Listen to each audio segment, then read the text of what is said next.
Welcome to week 7 of From Linear to Circular webinar series for London cohort. And today we're going to speak about Circulytics, our circular economy measurement system for companies. My name is Ilma, I'm part of the learning team, and I will be your co-host today. And I'm joined by my colleague, Rainera. Hi, everybody. I'm Rainera O'Donnell. I manage the higher education program at the Foundation. Delighted to be back hosting for the second time for this webinar series. And are you excited about today's topic, Rainera? I am actually, Ilma. I'm not going to lie. I've missed some of the Circulytics talks that have happened at work, so I'm actually really looking forward to hearing what the team have to say. And we've had some really great questions that we'll be able to put to our panel this afternoon. Indeed, and thank you everyone who has already submitted their questions. And as usual, you will be able to ask your questions during the webinar by typing them in the chat box. And as always, just make sure that when you type in, you select all attendees and panelists. But before we go and introduce our speakers, I just wanted to say a few words about the last 2 weeks, because we had 4 webinars. You could choose one out of 2, or we watched the other one later on. And we covered 4 different topics in relation to circular economy. We spoke about cities, we spoke about plastics, we spoke about food, and we spoke about fashion. And then we asked you to go back in your learning trios and share reflections and insights that you gathered in each webinar, and then share them back with us. And it's been really great to read through all the reflections. And it seems that what really stuck with you is the fact that collaboration and coordination between stakeholders is essential to achieve a system change. And this is exactly what we need to change the systems in the respectful areas. And that implementing circularity is very context specific. And that examples from various groups and individuals show that we all can be part of the change. And of course, we need education in order to have the systemic change, and innovation and design play key roles. So just some of the patterns that emerged while reading through reflections. And also we asked you a Monday question about measuring economic growth within the circular economy, and we will pick some of your comments throughout the conversation today. So I think without further ado, we could introduce our speakers. Absolutely. So we've got Nikki and Jarko joining us from the Circulytics team, and I'm going to go to Nikki first. Nikki, we often ask our guests what brought them to the MacArthur Foundation, and in your case, what's brought you to data? Well, I learned about the circular economy a few years ago. I was working in sustainability consulting at the time, and I just had this aha moment of, oh my God, this is it. This is about redesigning a system and not just doing things a little bit less bad. So I've been kind of on my journey of getting to the heart of circular economy over the past few years. And I think now joining the MacArthur Foundation at the beginning of this year, I feel like I'm really at the heart of the beast, and working on data is really exciting. That's amazing. I've also heard via the grapevine that you are multicultural and hold a number of different passports. Want to talk a bit about that? So I have a Dutch, a Swiss, and an Australian passport. Somehow, I don't know if it's technically legal. And I sound American, so that's me. And you fit right in at the Foundation. We're such a melting pot of people. So Jarko, why don't you introduce yourself? And I'm sure everybody would love to hear a little bit around how you accidentally won a sailing race last year. Yeah, thanks, Rainera. Yeah, so my name is Jarko. I lead the Foundation's work on data and metrics, working together with Nikki on the topic. And Circulytics is indeed the flagship project of ours on that front. Of course, putting fair share of effort to extracurricular activities in terms of sailing. Cowes on the Isle of Wight, where we're based, is it's a little bit of a sailing mecca even globally, and so it's a good place for those activities.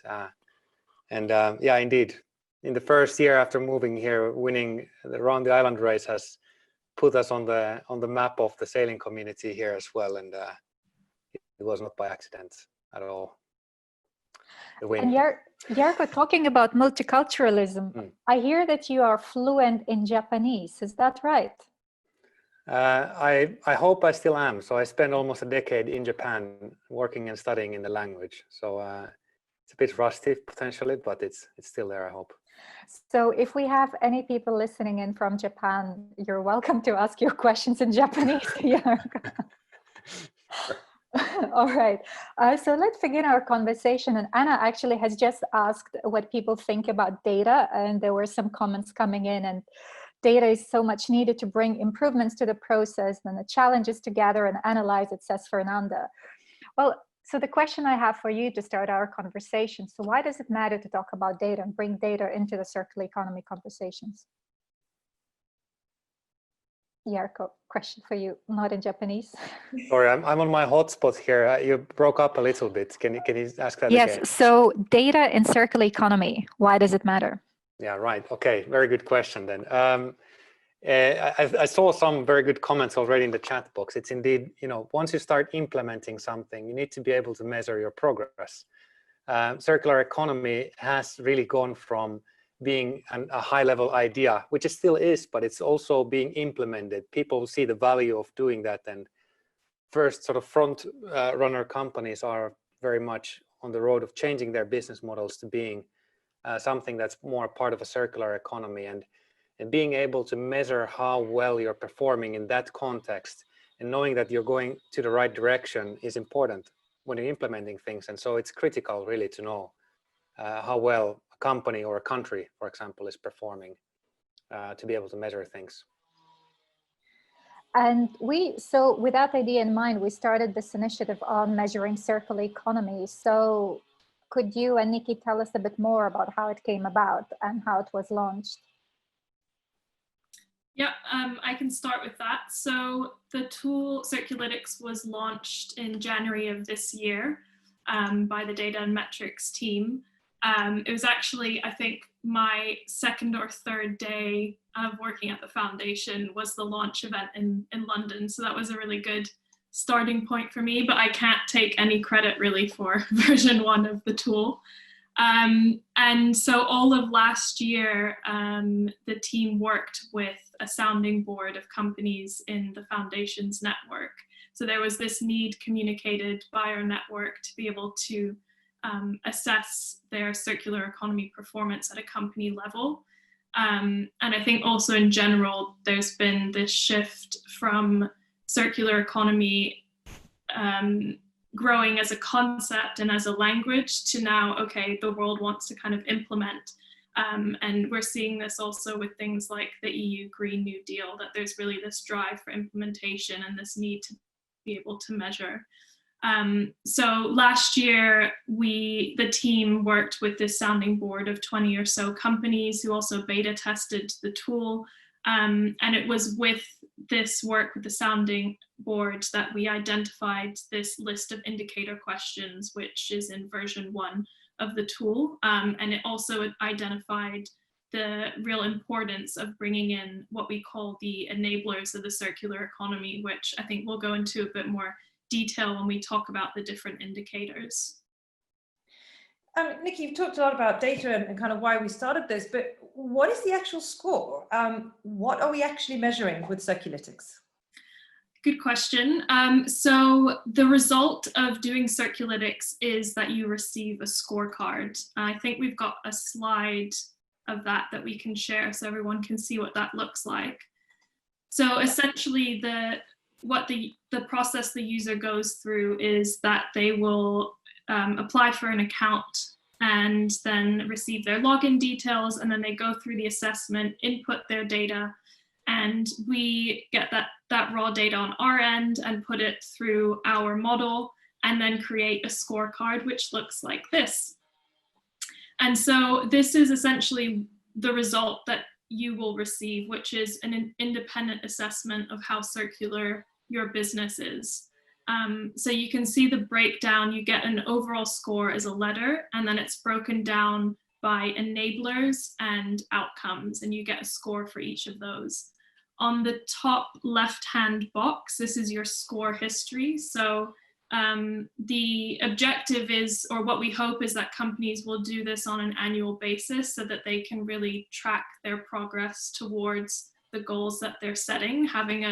The first year they do it, they'll have a benchmark of where they are now, and then they'll be able to track their progress to their goals on a yearly basis. And then underneath that, you have a score breakdown by each of the themes in the 2 different categories of the assessment, which are called the enablers and outcomes. And I'll explain that a little bit more in a minute. Then at the bottom, you have the industry benchmarking, and this is something that we've just started doing for certain industries. So basically, once we have enough data for a particular industry to anonymize each company's data, then we will benchmark companies and their scorecard relative to other companies in that industry that have also done Circulytics. And then the big body of text, which I think now is a story about the gingerbread cottage in this example, that's where we'll provide a kind of bespoke analyst commentary for companies in our network or with revenues over $1 billion, simply because we're a team of 5 people. We don't have the capacity to do this for everyone at the moment. But it's with the, for those companies where we provide bespoke commentary, where we really go into a bit more detail of how the company scored, go into their data and supporting documents, and give some suggestions of the key areas that they could improve going forward. And the actual score that the company received, the one we see in the top right corner, it's a letter, correct? Yeah, that's correct. So the highest score that they can get is what? A plus? A plus. And the lowest? The lowest is, oh gosh, is it an E? It's an E. Yeah. So from E to A plus. Yeah. So those correspond then to a numerical scale that we use the calculations at the back end, but it is an indication. So we have an indication for the performance in a letter rather than a number. Yeah. And that score is calculated by putting together enabler score and outcome score. So perhaps we could go deeper into what the Circulytics actually cover and why we divide into 2 different parts. Sure. I think on the next slide, we've got... No, this one? Yeah, this one. So this is a display logic of all of the different indicator questions in the assessment. So in the beginning, in basic information, every company that goes through the assessment, they'll be asked what industry they fall under and what type of material flows they have, whether they're biological, technical, or both. And then half of the assessment is enablers and half is outcomes. And we identified this kind of unique value proposition of asking about enabling conditions for the circular economy through feedback from our sounding board, our network, because a lot of companies are quite early on in their journey to the circular economy, but they're doing this really important groundwork to enable their transition. And we wanted to be able to recognize that as well, rather than just the outcomes of their material flows and service design and things like that. So the enablers are consistent questions asked to all types of industries and material flows, and they're across 5 different themes. Strategy and planning, which ask questions like, is your CEO engaged? Well, first of all, do you have a circular economy strategy that's published? Is your CEO engaged in it? Do you have set targets to reach your strategy? Then innovation, are you investing in innovation that's needed to create the circular economy outcomes you're looking for? Are you similarly investing in people and developing their skills to create the transition? Then you have systems, processes, and infrastructure, and external engagement, which is across your supply chain with customers, with your investors. And then the other half of the assessment is the outcomes. And we have 2 indicators that are asked the same to all types of industries and material flows. And that's on your energy input, so the amount of renewable energy that you have coming in and out of your business. And also on your plant, property, and equipment assets. So these fixed long-term assets and how you're treating those in line with the circular economy principles. And then the part which differs based on the type of industry you're in and the type of material flows you have is the rest of the outcome questions. And these vary based on 5 different archetypes that we've classified of different types of industries. So you have your kind of classical manufacturing business, you have reverse cycle and waste management, you have services, which could be pure services or product as a service, you have financial institutions, and you have energy providers. So the kind of meat of the assessment and the outcomes will vary a little bit for each of those different types. So in other words, can you hear me? We can hear you. Yes, great. I lost where's my mute. So in other words, when the company decides to submit their data in Circulytics, they need to fill it in these broad categories. So first of all, they submit the industry and information so that we know what material flows they have. Then they submit the enabler information, and then they submit the outcome inputs and outputs information. Yeah, that's right. And can it be any company that can participate in Circulytics and submit their data? Yeah, any company can do Circulytics, and we've worked quite hard to really define the indicators and how they should vary for slightly different types of companies. For example, a purely service-based company will not be asked about their material flows, neither would a financial institution. So that's why this assessment and list of indicators really is quite comprehensive, because it applies to all types of companies, but then there's also a bit of nuance depending on which type of industry archetype the company falls into. And just to say regarding all the questions coming in through the chat, there are lots of them and they're all quite technical and specific, and I'm sure we will cover a lot of them. But also, is it correct that all the data in relation to Circulytics is on our website and it's all publicly and freely available, and everyone can download and see all the KPIs and everything that we ask? Yeah, that's right. So on our website, under the resources tab, there's a list of all the indicator questions and also an introduction to the methodology behind it, as well as a list of the definitions that we're using, which we've worked hard to align with other reporting frameworks as well. And I just saw a question pop up of whether the tool is free, and it is free, absolutely free for anyone to use. Great. You talked a lot about material flows and you talked about different industry types. We had a question in earlier in the week, which really relates back to some of the circular economy key principles, and in particular our butterfly diagram, which splits into a biological cycle and a technical cycle. And the question is really about, how do you account for both technical and biological cycles within this new tool, if we do at all? Yep, so we ask companies to split their material flows in line with the butterfly diagram model. So all of the questions about material flows are split by technical and biological cycle. And we do that so that we can follow the butterfly diagram for each of those sides of the diagram when we're asking about how the materials are treated as their input and also as their output from the business. That's really great that you've taken account of both of those different cycles. Yeah, and I think because technical and biological materials, they're treated quite differently in the circular economy model. So it was important for us to be able to separate those and split them out to make sure that companies are treating them along the principles of the circular economy in the right way. Just following on from that, I mean, another question that came in kind of in the week leading up to this is really about objectivity and subjectivity, and how much is related to the information and the subjective assessments that companies do of their own inputs that they're putting into the tool.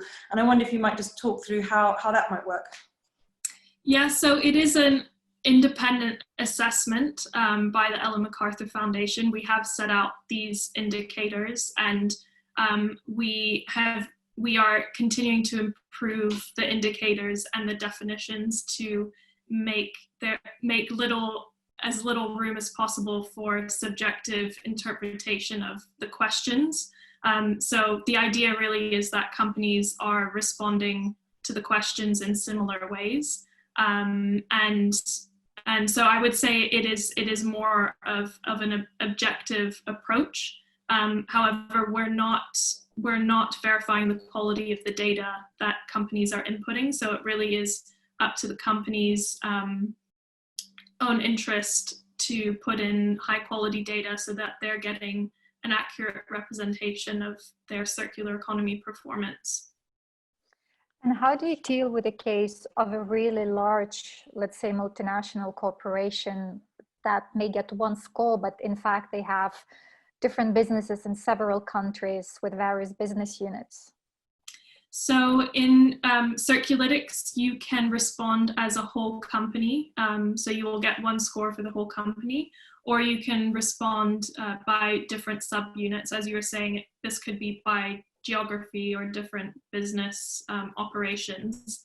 And if you respond by different subunits, then you will get a scorecard for each of those subunits, and you'll also get a kind of aggregate scorecard for the whole company level to also give an idea of the whole company score.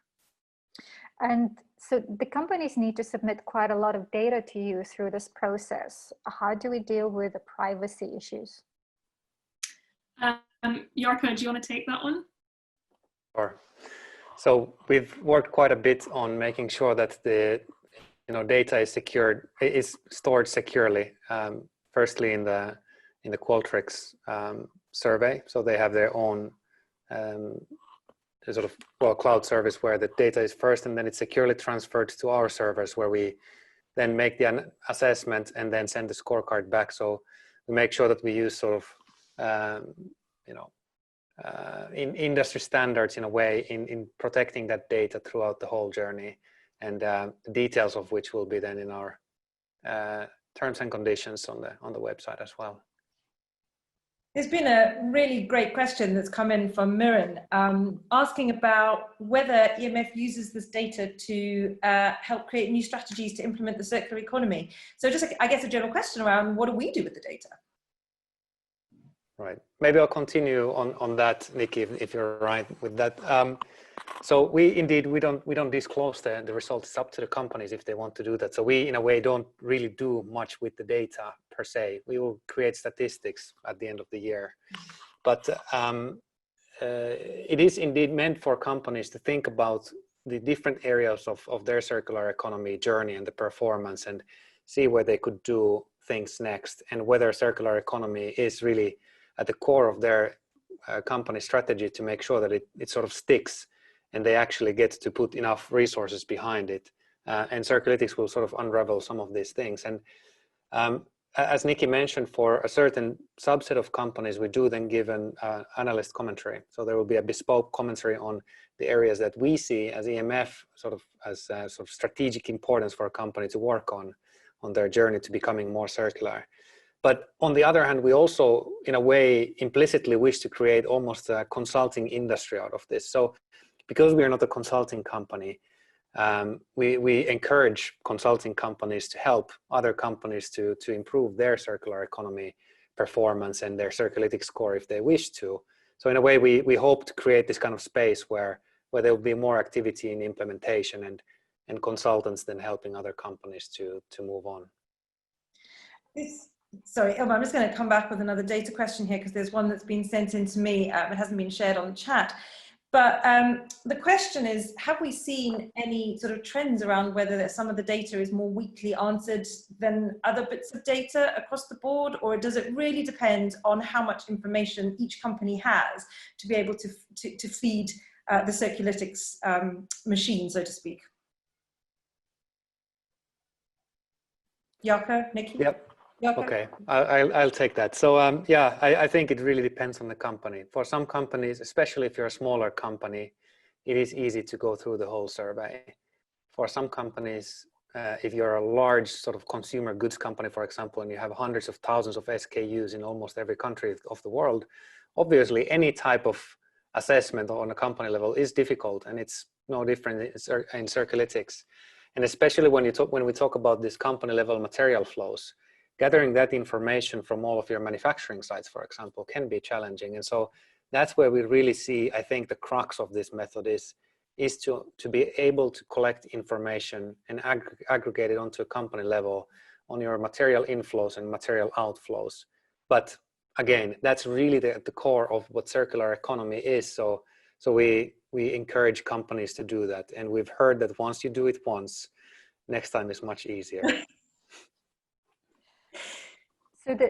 So just again to reiterate that the tool is free to use for everyone. However, the data from the companies and then the score of the companies is given only to that company.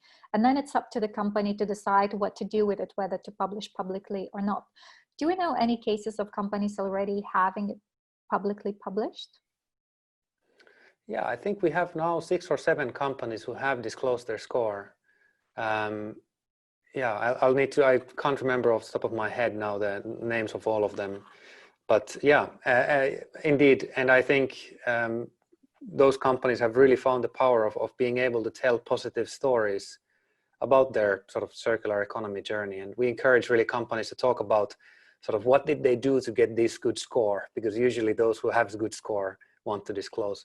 But also we ask them to say, what are they going to do next? So we give companies the ability to talk about their score, but we ask them to do these things. So tell, what did you do until now, and what are you going to do next to be even better? And generally speaking about the value for companies to do this, to submit their data and get the circular economy evaluation score, like what is our value proposition for them? Why do they engage in this exercise? Nikki, are you okay taking that? Yeah, sure. So I think the main value proposition is for companies to really have a good understanding of where they stand now in terms of their circularity performance, because, well, the saying goes, you can't improve what you can't measure.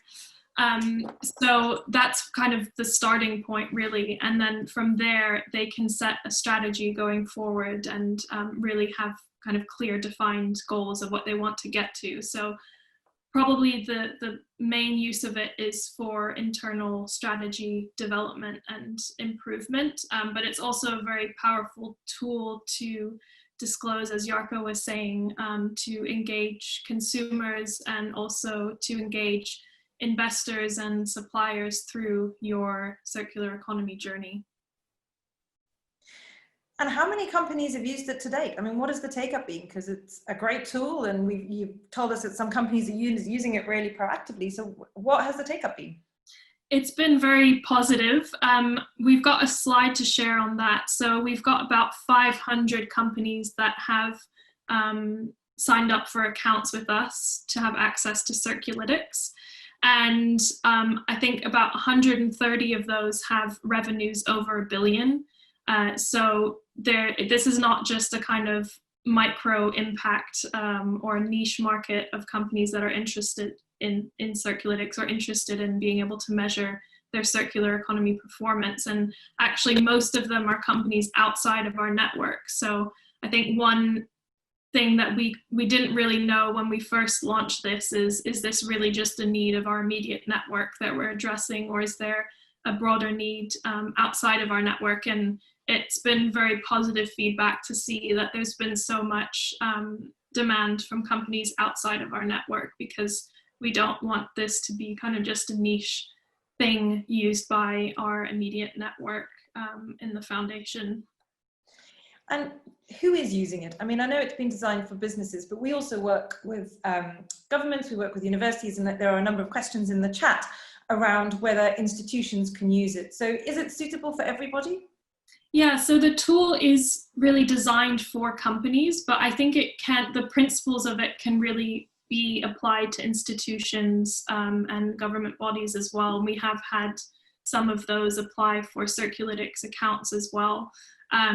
We're also using the kind of methodology and approach of Circulytics to engage with policymakers, specifically in the European Commission, to kind of start the dialogue of, at the more macro scale, how will they measure their progress towards their circular economy objectives at a policy level. But Circulytics in and of itself really is a company-focused tool. I think a lot of government bodies and academic institutions can also use it and think of themselves as businesses in a way as well.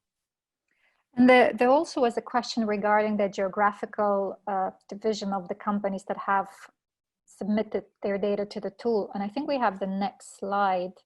So could you comment a little bit on this one? Sure. So the biggest uptake has been in Europe, which is understandable because that's where our network and our communications really has been focused. But we have recently, with our China and Latin America team, worked to translate the indicator list and the definitions list into Chinese, Portuguese, and Spanish. And we're hoping later in the year, as we automate the tool and bring out version 2, we're hoping to also offer translated versions of the tool in case that is a barrier to other users around the world. So we hope to kind of spread our reach a bit wider and cast our net a bit wider as we go along. And is there anything else that you do in order to promote the tool or get higher uptake of the tool, both in Europe or where we are here in the UK and in other regions? We've done some communications campaigns, for example. I wouldn't say that we've done, our focus probably so far has been more on the methodology, but we've done some different communications campaigns and events to kind of spread the word about the tool. We've got a webinar coming up in a couple of weeks specifically on the tool as well. But I would say our focus so far has been more on the methodology rather than the outreach and engagement, but that's something that we're trying to put a bit more energy into. And the webinar you just mentioned, maybe it's a good place to just say a little bit more about that, because it's an open webinar, right? And everyone can sign up. Yeah, so that's on the 22nd of June from 3 to 4 p.m. British Standard Time. And that will be a webinar with myself and hosted by James George, who's in our business team. And we have 2 heads of guest companies who have done the Circulytics assessment and are actually going to talk a little bit about their score, how they found the assessment, how they went about finding the data for it, and what they're going to do now once they have their score and how they're going to use that going forward. So it's really interesting about how they're going to use their data, how they're going to use the score going forward. I mean, you know, what are businesses finding out? And I know Jarkko touched a little bit on how they've used it, but what are they finding out, and what plans do they have to use it and in either either negative or positive ways? I think it's a bit too early to have a very concrete answer to that question. So we've had, I think, just over 30 companies complete their submission, and we've sent them their scorecard. So we don't yet have feedback from all of those companies of how they will interpret the assessment and what plans they have to go forward. But as we have more submissions, we are going to, of course, be promoting and encouraging disclosure and trying to kind of build case studies and stories around how companies have used Circulytics on their journey to really promote the adoption of the assessment. And there's been a question that's come in, and I know it was asked in a previous webinar about Circulytics. How long does it take to fill in for a company? It really varies, as Jarkko was saying before, you know, depending on how many different business units you have, your geographical spread, the number of SKUs you have. I think most people have done it in under a day, but it's ranged, in the beta testing at least, it ranged from, I think it was 4 hours minimum, and then the absolute max was something like 40 hours. But we expect for most people they could if they already have some of that data existing through other reporting frameworks that they're using, and if they're already doing some non-financial disclosure, importantly, we would expect that they could do it roughly in a business day, but it's very case specific. I mean, one of the things that I think is coming up quite a lot in the chat, I don't know if you're keeping an eye on the questions, but there's lots of questions around social aspects and how they're accounted for, whether there are any social indicators in the tool. And I wonder if either you or Jarkko might be able to comment a little bit on this kind of social indicators or social aspects of Circulytics. Yeah. No, go for it. Sure. So indeed, I mean, the social impacts of circular economy are of course important, but we even sort of on the environmental front at this point, we don't yet talk about the broader impacts of circular economy. We talk about circular economy with a company sort of limits. But having said that, it's also a systemic transition that's we need to make happen, and therefore bringing along your supply chain partners and your customers, for example, is important, and even more so for a company to bring your employees along.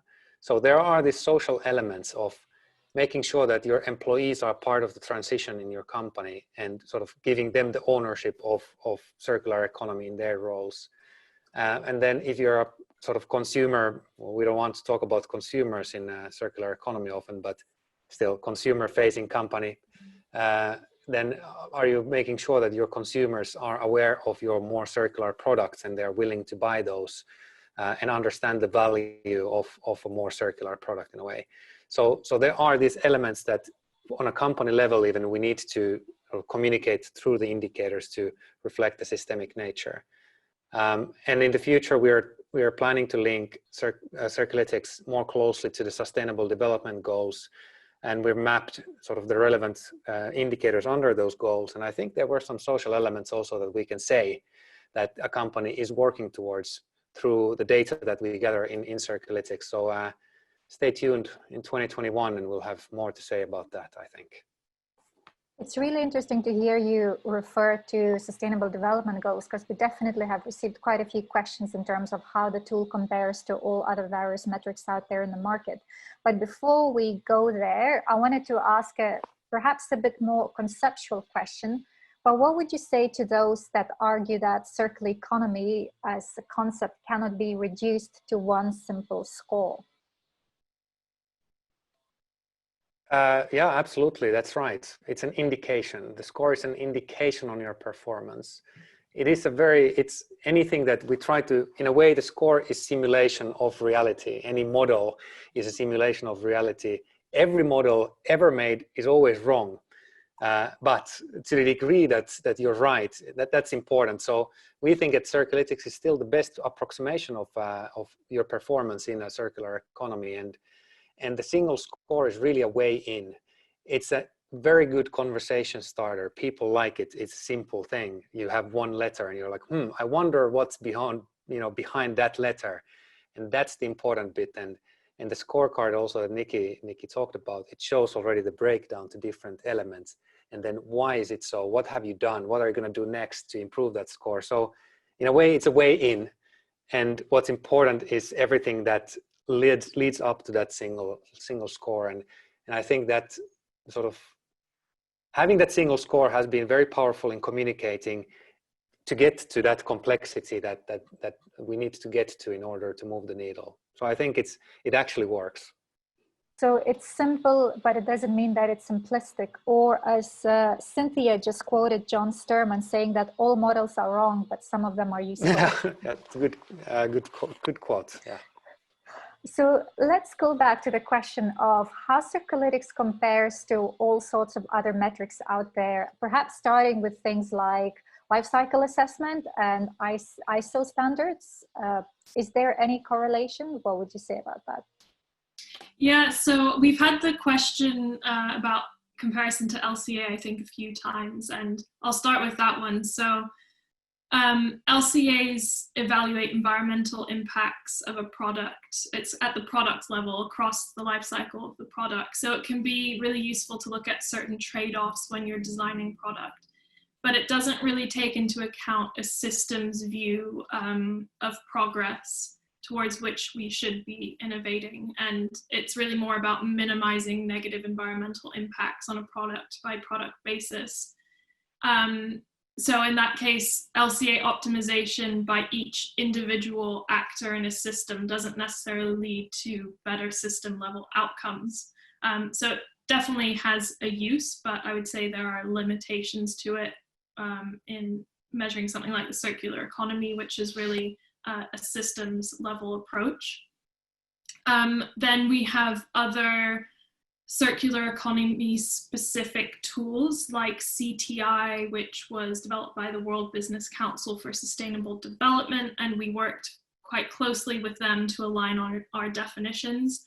Their tool is a self-assessment for companies rather than an independently assessed tool. And through that, you can map the circularity of your material flows and energy, and also look at things like critical raw materials. Then you have frameworks like GRI and ISO, which we've worked closely with as well to align on definitions and indicators. So GRI recently published their new waste standard, which we input into that to make sure they had some circular economy framing specifically on how waste is treated.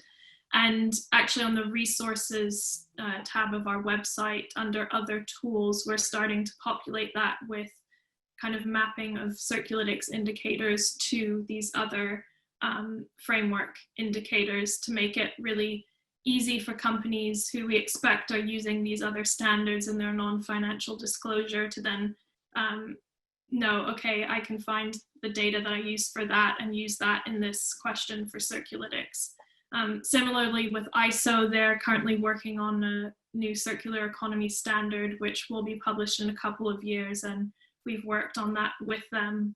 And then you have other non-financial reporting bodies like CDP and the World Benchmarking Alliance and SASB, and we're really engaging closely with all of these because we don't want Circulytics to be just another reporting burden. We want to align with all of them. And I think the specific circular economy measurement is quite a new question. So we're trying to inform all of these more broad non-financial disclosures on how they can include circular economy as well.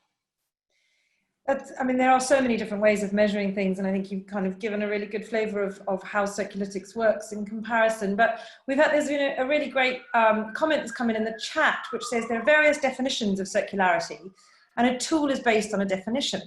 So which one did we use, and is it one that's widely recognised? I love that question. I would say that we obviously use the Ellen MacArthur Foundation's definition, which is based on the 3 principles: design out waste, keep materials and products circulating through the economy at their highest value for as long as possible, and regenerate natural systems. And then you also have the butterfly diagram, which we talked about. So that's what we've based Circulytics on, and also the foundation about 5 years ago did some work on measuring circularity of materials and products, which was called the Material Circularity Indicators, I think. That was done in collaboration with Granta Design. So we've also kind of referenced a lot of that to build up to this company level assessment with Circulytics. And just to say again that on the website, and I'm just going to share one of the resources that we have included is the definition list of definitions of all various terms that we use throughout Circulytics. So you're very welcome to download it and read through. So really, one of the most exciting documents you'll ever read, with 10 pages of definitions. Well, Circulytics really, I mean, it's just to go back, it's a tool that measures a company's circularity. It can be used at company level or at unit level. It's mapped to SDGs. It's already been used by a huge number of companies, which is really exciting, and it's free. So basically, what's not to like? And I think what we'd like to do is move on to a little bit about talking about what the future holds for Circulytics. And we had another great question that said, if you had an extra $500,000 or pounds, What would you do with the tool? How would you make it better? Ooh, nice question. So a bit about what's next, and Jarkko, feel free to add anything I missed. So we're pretty deep in the process now of updating our methodology to launch version 2 in October. So every year we plan to close the current version at the end of August and release a new version in October. And we've again gone through the process of working with our sounding board to improve the indicators and definitions. And we really have done quite a lot of work to make it a lot more intuitive, less open to interpretation, have more examples and less jargon to really make it easier for companies to use. So that's coming up, as well as with the translations, which I mentioned. Then there's a big body of work going on to automate the back end of Circulytics more. And that will be in line with the launch of the new version in October.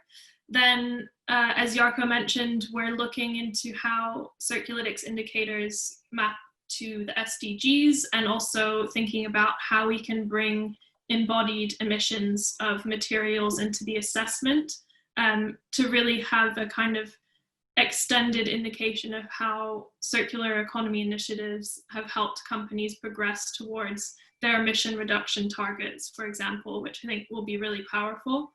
And then also we're looking to do a kind of statistical yearbook for Circulytics so far towards the end of the year. So using anonymized data will give some interesting insights into what we've seen from data submissions this year.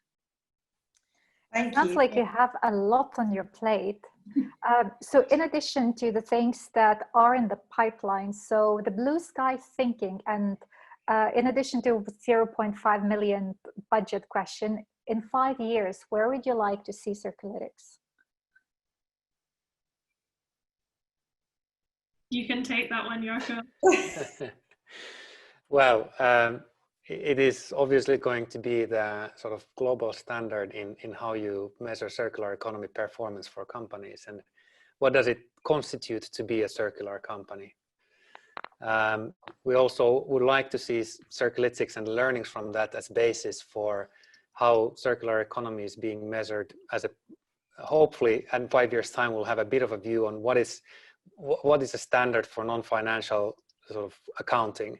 As financial accounting was standardized over 100 years ago, the world is moving quickly towards a direction where we'll have sort of the environmental and social indicators also more standardized, and circular economy needs to be in there. It's a powerful way to achieve many social and environmental ends, and Circulytics, I think, has very good sort of indicators that could be included in those broader conversations as well, and we hope to see that in the next 5 years for sure.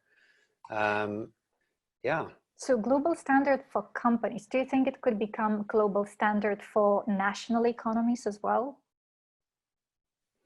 Yeah, I think Nikki mentioned briefly that we are working now in EU, so not broader for the moment, to figure out how to measure circular economy on a country level, and our role in that conversation with the European Environmental Agency, the Commission, and others, is to bring sort of the learnings from Circulytics and from the private sector to make sure that what we measure then is reflected on the economy level as well. So we think about material flows and impacts in the same way. So and it won't be Circulytics, yeah, but Circulytics will live on sort of in what that will be in the coming years.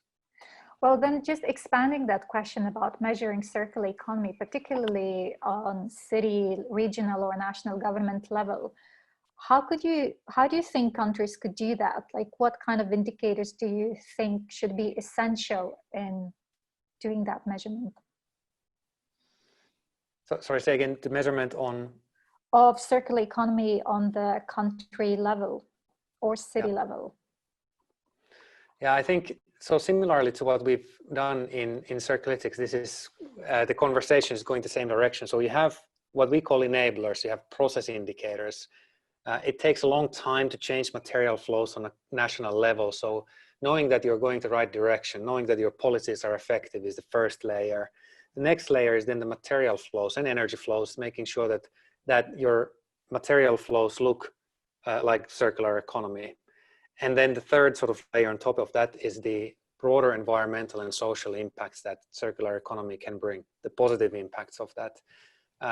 So I think that's where the conversation in EU is going, and it very much is in line with how we think about it in terms of company level measurement as well. Okay, so we have about 10 minutes left, and I think we could perhaps just take a few more questions from the audience that we have seen coming in. So one question was about the consultants and going back to the sphere of consultancy, and whether we have any plans to name any consulting companies as champions and or ambassadors that we could point to as, you know, someone that could help you with embedding circular economy within your organization.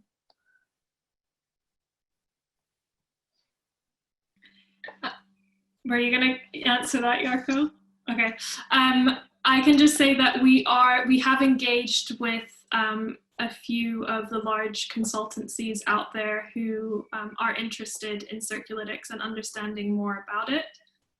We haven't gone as far as kind of championing any of them as the go-to, but that's something that we're potentially open to. But I think, yeah, we definitely see the need and the use of consultants to help adopt the methodology more widely with companies. You talked earlier about some companies making their score public, and one has to assume these are companies who score quite highly. And there's been a question that's come in from Arne, which says, if companies can choose if they publish the data, only good scores will be made public. Will there be a point in the future when all scores will be public, which would allow consumers and businesses to support the circular economy by shopping and collaborating in a responsible way? Yeah, it's a very good question, and something that we've thought about a lot as well. I think for now, we need to leave it up to the users to disclose, considering that the world is quite early in the transition to the circular economy, and it's quite likely that many businesses won't score very well at the moment. So we don't want to kind of point to and call out names to companies that have scored poorly now, because we don't think that will actually have a kind of positive effect at this point in time. But I think it's definitely something that we can think about in the future when circular economy initiatives are more developed in businesses, and it would then kind of provide a healthy sort of competition to push things forward even more. I mean, one of the things that we've seen in the chat was a question, and I guess a risk out there is there a risk that companies will use this simply to greenwash? So they get their score and they publicize it, and that kind of is the end of their story. I mean, what are we doing? Is EMF doing anything to prevent that from happening? Yeah, so at the moment, just due to our capacity, we're simply not able to go through all of the data and verify it. But because it's to be used internally by companies to really set their strategies around circular economy, we believe that it's in their best interest to use the accurate data so that they are getting a clear representation of where they are now. And also we're working in the version 2 of the methodology, we're really doing everything we can to make the indicators and definitions really clear so that they're not open to interpretation. And also, of course, with companies with revenues over $1 billion, where we're providing analyst commentary, in those instances, which is a significant portion of them, we are going through the data in more detail, not necessarily verifying it, but reading through it to make sure it all kind of adds up and makes sense so that we can have a clear picture of what's going on to provide feedback to the company. And just briefly to add on that, I think what we ask companies who want to disclose their score to do is to tell us before they disclose, and really want to we ask them to then talk about their score in the context of what you have done until now and what are you going to do in the future to make your score even better, to not take the letter out of context. And therefore, you know, I think the companies who want to disclose, they're even more careful about the level of and the quality of data that they're submitting, actually. So I think it is kind of positive reinforcing for good quality data if companies are willing to disclose. So we until now haven't had sort of a concern of greenwashing through disclosure.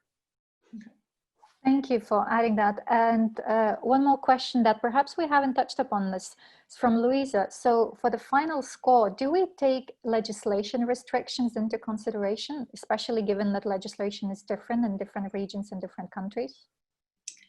Yeah, it's not something that we take into account currently, because the approach we've taken is really to have one assessment that's comprehensive for all types of companies, regardless of their geography. But as we launch the tool in translated versions in different regions around the world, it will be interesting to gather more feedback from those regions and see if there are certain considerations that we do need to take into account.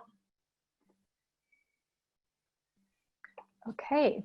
So we have 4 minutes left. Rainera, do you have any final questions? Any one final question? I think we would have time just for one more.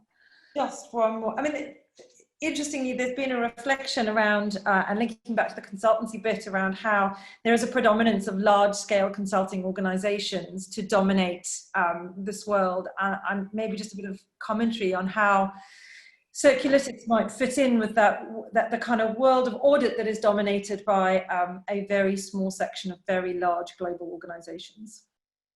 And we just see one more question, and maybe we could answer it quite briefly. So through Circulytics, what has EMF found companies are struggling most with? Is it planning, innovation, skill, system, external engagement, or outcomes?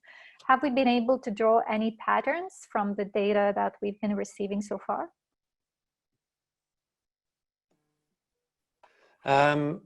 Very good question. I think it really is so company specific, you know, what people are struggling with. I think sort of the common thread, without having a sort of content topic on that, is that Circulytics brings usually to companies who have been surprised positively about their score, and what they see in it is some areas that was a blind spot for them. So they didn't think about sort of certain elements of their employees, or they didn't think about what regenerative agriculture means for their material flows.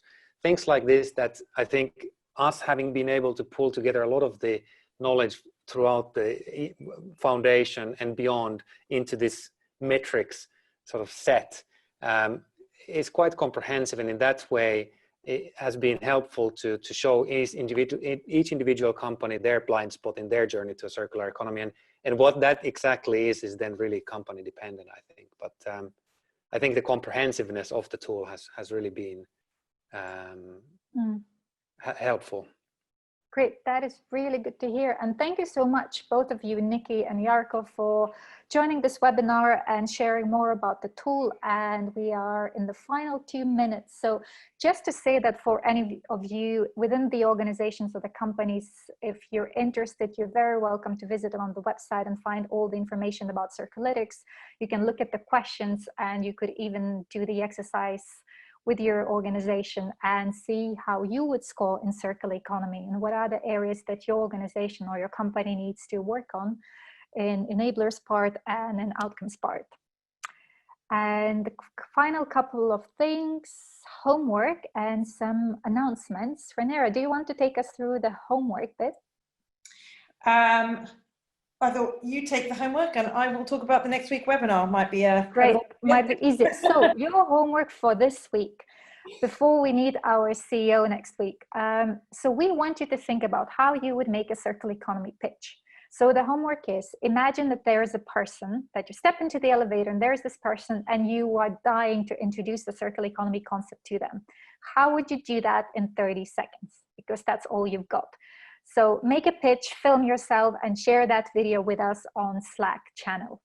And we're really looking forward to see what you have submitted. And points if you manage to do it in the elevator, even if with social distancing measures in place, it might be a little bit difficult at this time. So that's homework. Oh, and of course, go back to your learning trios, have a great reflection, and share what you have learned. And announcements? That's quite a challenge to find an elevator at this time, Ilma, but good luck to all. So 2 things, as Nikki mentioned, there is a webinar on Circulytics on June the 22nd, and we can share information on that in the Slack channel. And next week, we will be back at the usual time of 3 p.m. GMT+1 or British Summer Time.